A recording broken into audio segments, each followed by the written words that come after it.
Nathan's combat class with Jason had turned dangerous. Nathan never backed out of a fight, but today was personal. One day, I'll make your father my slave and piss on him. And that was when Nathan lost his cool. Little did Nathan know, it was a fatal mistake.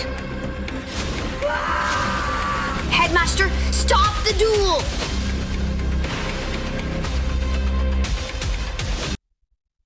Finally, evening fell over the city of Godricshall, and Nathan went with Amelia towards the Lightstone family compound near the center of town. The entrance was lit up brilliantly with hundreds of candles, as dozens of noble families poured inside. Amelia fidgeted anxiously as they waited in a lineup to get in. She frowned as she looked over at Nathan and realized that he stood empty-handed. "Oh, Nathan, did you forget to bring the High Mountain Snow Rose? After all that trouble, you better not have left it at home." Nathan smiled mischievously and then shrugged. "Rest assured, Amelia, I've got it with me, in a way." "What do you mean, in a way? Where are you hiding it?" "Rest assured, I've brought with us a present that will make you proud, so don't look so embarrassed." "I'm not embarrassed. You're embarrassed." "Amelia?" Okay, fine. Maybe I'm a little nervous, that's all. I've been to a party this opulent before, and Sir Ian would be disappointed if we didn't bring the flower after all that mischief at the shop. Don't worry. I guarantee you he won't be disappointed with what I've brought." Before Amelia could respond, the line sped up and they were soon led by servants into the main hall of the Lightstone family's compound. Door creaks open. Festive bard music begins.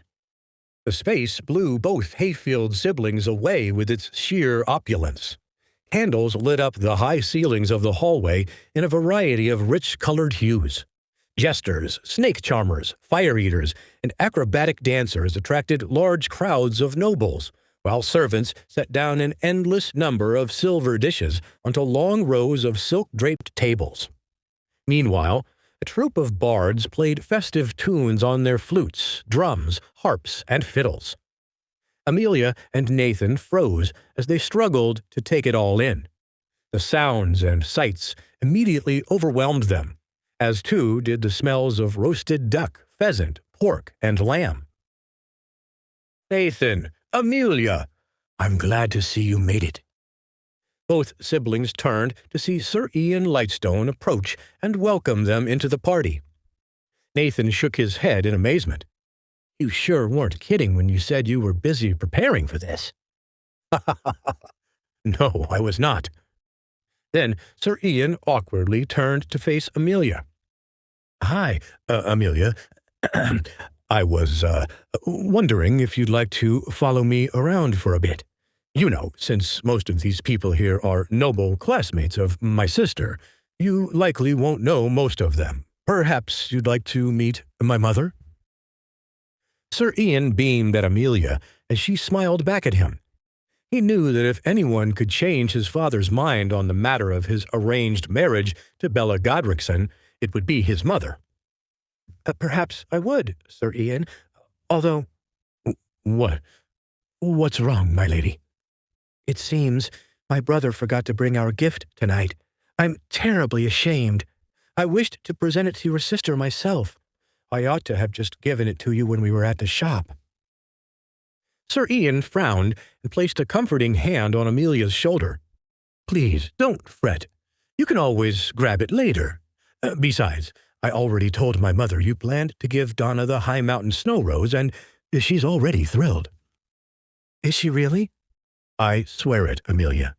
Don't worry about it." Amelia smiled as she looked deeply into Sir Ian's eyes. Nathan nudged her in the shoulder. "Go on then, sis. You two have some fun. I'll be fine exploring the party myself."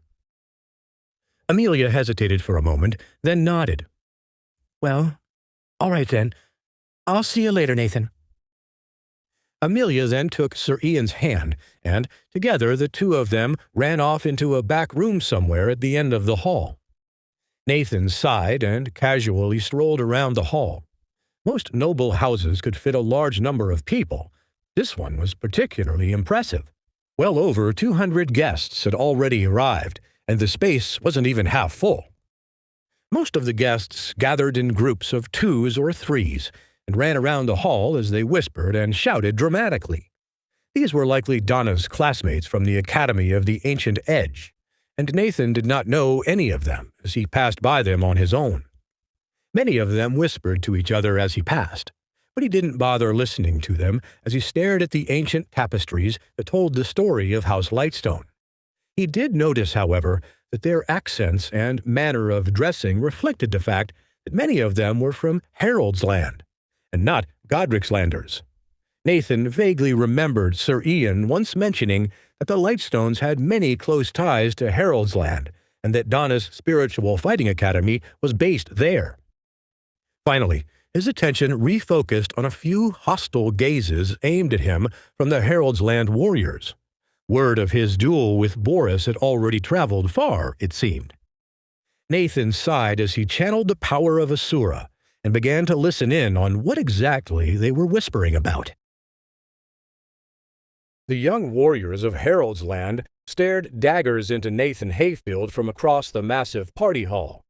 Nathan closed his eyes as spiritual energy pooled around his eardrums, and he was able to make out their voices over the ambient beats of the festive music.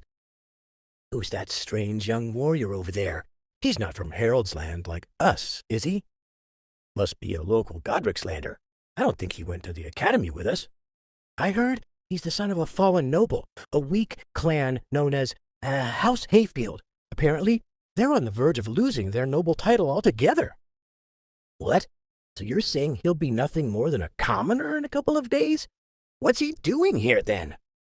I heard House Hayfield has to face up against the High House Raven in a series of challenge duels. Perhaps they're here to try to get close to the Lightstones and declare themselves as vassals to them. Huh. What a leech, then, if that's the case. The weak ought to leave the strong alone at a time like this. Nathan balled his hands into a fist as he listened to the whispered words from across the room. Those fools. Well, no matter. At least they don't actually know about Boris or Hagar. Otherwise, I suspect they'd all be lining up to fight me if they knew what really happened this morning. It was true that amongst the aristocratic offspring present at the party, Nathan and Amelia were perhaps the least revered. Although they were still nobles, many of the youths present in the Lightstone's mansion were from prominent houses in Haroldsland that boasted hundreds of attendants and many legendary warriors in the prime of their lives. Many of the youths were here because of their close friendships with Donna Lightstone, but many others were present only to compete for her affection. House Lightstone was a powerful ally to have, and many Haroldsland houses encouraged their young men to grow close to her for political ramifications.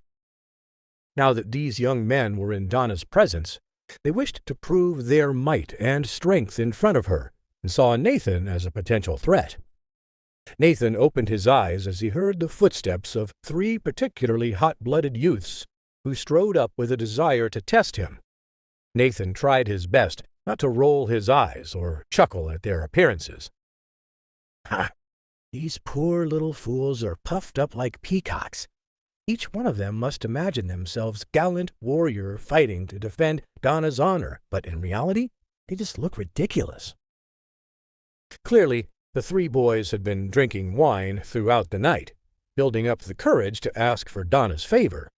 Now that Nathan had disturbed their concentration, they sought to take out their anxious energy on him. Nathan knew that if it came to it, he'd go easy on them, considering how pathetically weak their spiritual fighting levels actually appeared to be. Hey, you, Godric's-lander. I've never seen you before. What are you doing here? The 3 boys stopped short of Nathan as he yawned and turned away from them. He could feel them jeering at him from over his shoulder. What's wrong there, fellow? Too chicken to even face us like a man? What's a spineless coward like you doing in the noble halls of a family like this? Nathan simply reached for a pastry on a silver tray and took a bite. His soul had already lived a long adult life in his past world, and had matured beyond such childish behavior. Some harmless banter meant nothing to him. Nathan went to grab another pastry when the leader of the group smacked it out of his hands and got up in Nathan's face. Are you deaf? I've spoken to you thrice now, and I won't speak to you again before my blade is drawn. I'll not have you disgrace Lady Lightstone with your low-born stench. Nathan sighed and turned to properly face the group of young men for the first time. I'm simply minding my own business, and I suggest you mind yours as well.